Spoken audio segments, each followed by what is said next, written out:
Faramasa Putri dengan NIM 2202010024. Baiklah, di sini saya akan mempresentasikan hasil PPT saya yang berjudul Metode Perlindungan Pantai dengan menggunakan konsep hybrid engineering. Di sini ada pendahuluan. Wilayah pesisir memiliki peran strategis terhadap kehidupan sosial, ekonomi, dan kelestarian lingkungan. Meski demikian, kawasan ini sangat rentan terhadap ancaman perubahan iklim, seperti kenaikan permukaan laut, erosi, dan abrasi pantai. Di banyak wilayah pesisir Indonesia, kerusakan garis pantai telah menimbulkan dampak serius terhadap permukiman penduduk, infrastruktur, serta ekosistem penting seperti hutan mangrove dan terumbu karang. Selama ini perlindungan pantai umumnya dilakukan melalui pendekatan rekayasa keras, seperti pembangunan tanggul laut, groin, atau pemecah gelombang. Pendekatan ini memang mampu memberikan perlindungan dalam jangka pendek, tetapi sering menimbulkan gangguan terhadap lingkungan dan menyebabkan perubahan pada sistem alami pesisir. Sebaliknya, pendekatan rekayasa lunak, seperti rehabilitasi vegetasi pantai atau pengelolaan ekosistem secara alami, cenderung lebih ramah lingkungan namun kurang efektif dalam menghadapi kekuatan gelombang besar dan badai ekstrim. Selanjutnya, apa itu hybrid engineering?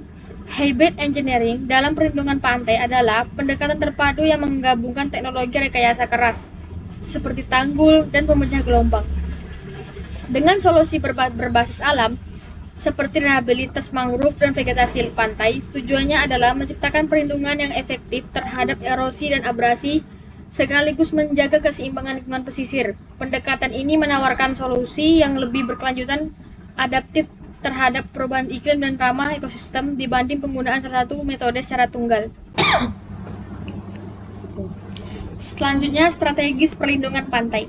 Strategis perlindungan pantai mencakup kombinasi pendekatan struktural dan non-struktural untuk mengatasi dampak erosi, abrasi, dan kenaikan muka air laut. Pendekatan struktural meliputi pembangunan tanggul, pemecah gelombang, dan groin untuk meredam energi gelombang. Sementara pendekatan non-struktural melibatkan rehabilitas vegetasi pantai seperti mangrove, pengelola tata ruang pesisir, serta peningkatan kesadaran dan partisipasi masyarakat. Integrasi keduanya melalui konsep hybrid engineering menjadi strategi yang semakin diandalkan karena mampu memberikan perlindungan fisik sekaligus mempertahankan fungsi ekosistem pesisir secara berkelanjutan. Selanjutnya, komponen utama hybrid engineering. Yang pertama yaitu ada pagar bambu ganda. Dua pagar bambu dibangun sejajar dengan jarak antara 0,4 hingga 1 meter. Pagar ini terbuat dari susunan bambu yang berfungsi sebagai kerangka utama struktur. Yang kedua itu ada ranting pengisi. Di antara dua pagar bambu tersebut diisi dengan ranting-ranting kayu atau bambu yang disusun rapat. Ranting ini berperan sebagai media penangkap sedimen yang terbawa arus laut sehingga sedimen dapat terperangkap dan membentuk daratan baru.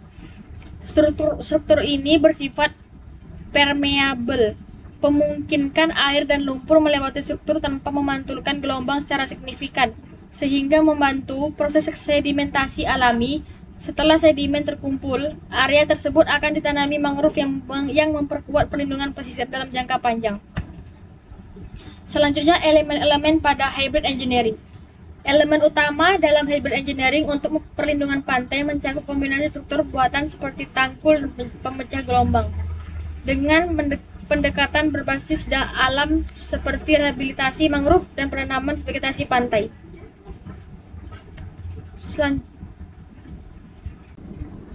Manfaat dari hybrid engineering yaitu memberikan berbagai manfaat dalam perlindungan pantai serta meningkatkan efektivitas pengendalian erosi melalui struktur fisik sekaligus menjaga dan memulihkan ekosistem pesisir dengan pendekatan berbasis alam.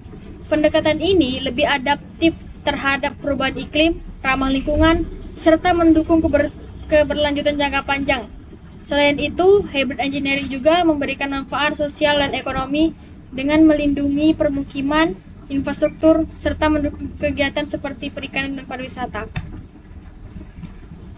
Kelebihan dari hybrid engineering: mempunyai kemampuan menggabungkan kekuatan struktur fisik untuk menahan gelombang dengan memanfaatkan ekologis dari solusi berbasis alam, Pendekatan ini lebih fleksibel dan adaptif terhadap kondisi lingkungan yang berubah, seperti naiknya muka air laut dan badai ekstrim. Selain itu, hybrid engineering cenderung lebih berkelanjutan, mengurangi dampak negatif terhadap lingkungan, serta mendukung pemulihan ekosistem pesisir. Kelebihan lainnya adalah potensi biaya pemeliharaan yang lebih rendah dalam jangka panjang, serta dukungan terhadap kesejahteraan masyarakat pesisir melalui perlindungan terhadap aset dan sumber penghidupan mereka. Kekurangan dari hybrid engineering seperti kebutuhan investasi awal yang relatif tinggi dan perencanaan yang kompleks karena harus menggabungkan elemen struktur keras dan lunak secara tepat sesuai kondisi lokal. Pertama, ada pembangunan sabuk hijau mangrove di belahan tanggul beton. Yang kedua, kombinasi struktur beton berlubang dengan substrat pasir untuk habitat biota laut. Yang ketiga, penggunaan pemecah gelombang apung yang memfasilitasi pertumbuhan lamun atau terumbu buatan. Contoh wilayah yang telah melakukan penerapan hybrid engineering yaitu yang pertama ada Desa Timbursloko, Kabupaten Demak, Jawa Tengah. Wilayah ini merupakan salah satu kawasan pesisir yang mengalami abrasi parah dan land subsidence. Hybrid engineering telah diterapkan di sini dengan konstruksi yang melibatkan bambu dan ranting kayu yang memungkinkan sedimentasi dan rehabilitasi mangrove. Proyek ini juga melibatkan partisipasi masyarakat setempat dan pengawasan dari tim Kesemat. Yang kedua yaitu ada kawasan pesisir Semarang dan Demak. Kementerian Kelautan dan Perikanan serta berbagai tim pengabdian masyarakat telah melakukan rehabilitasi pesisir menggunakan hybrid engineering di wilayah ini untuk mitigasi abrasi pantai. Kesimpulan dari judul ini yaitu hybrid engineering merupakan pendekatan yang efektif dan berkelanjutan untuk perlindungan pantai dengan menggabungkan kekuatan struktur fisik dan solusi berbasis alam. Meskipun membutuhkan investasi awal yang lebih besar dan perencanaan yang kompleks, pendekatan ini mampu memberikan perlindungan yang adaptif terhadap perubahan lingkungan serta pendukung pemulihan ekosistem pesisir.